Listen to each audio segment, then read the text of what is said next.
This question comes from resident Kristen Wares, and she asked, this has been a hard year for students at Hyattsville Middle School. They have to travel to a distant school while their school is being rebuilt. Some have had to walk or had to take an hour-long bus ride. Many have missed class because of the commute. Now, building a new Hyattsville Elementary School is under discussion. Many families choose HMS and HES because they want a walkable local school. And how do we make families feel comfortable selecting HES if they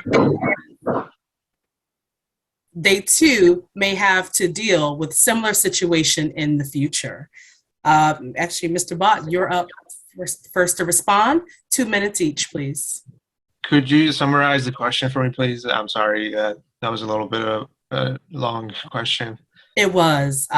However, it was important to this resident. Okay. So the full question, I'll just get to what she asked. She wants to know, many families choose these schools because they want a walkable school, local school. Yeah. And so how do we make the families feel comfortable selecting the school if they're nervous that they're going to have to deal with a similar situation of what's happening at the middle school? Right. I don't have an answer for that right now. I will respond in writing after the forum. I hope the resident reads it. Thanks. Fair enough. Thank you. Mr. Crossland, your response? Well, that's a serious issue, and I don't know what to say about that. I mean, we went through a process where we needed to renovate the middle school, and we actually need our elementary school renovated as well. The county has oversight on that, and we have been working with the county, attempting to get them to rebuild these schools. So the problem is when they start building it, what are they going to do with the kids? Okay, that's the issue.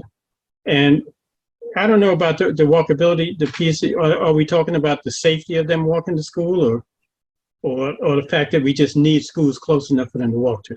Because I think that's a good thing. I think that we do need schools that's close enough for them to walk to. It's just a hard time. It's just hard work to get there. Thank you. Mr. Shibley, same question. Thanks. So I'm probably the only one of the three panelists here that had a kid that was involved in that. Coming off of COVID and the school closures, she was welcomed with a complete breakup and fracturing of her middle school into 3 different school sites. Some of her best friends she was no longer on campus with. They were split between Goddard, Seabrook, and Thomas Stone. It was a complete disaster. And of course, that's not the city that runs it, but clearly the city needs to be more engaged in these things. I will say that, that outcome was unacceptable. It's a pattern though. We need better overall planning regarding siting and construction of new schools. Like I said earlier, in Hyattsville, we've got 2,000 new housing units in the pipeline. When I was knocking doors, I met someone who was a high school teacher. And in the year 2000, when the new Northwestern High School was constructed, she was a teacher there, 2000. By 2001, they'd already brought out temporary buildings. So within the span of only 1 year, they went from a new building to having temporaries in the parking lot. So this has been going on for a long time.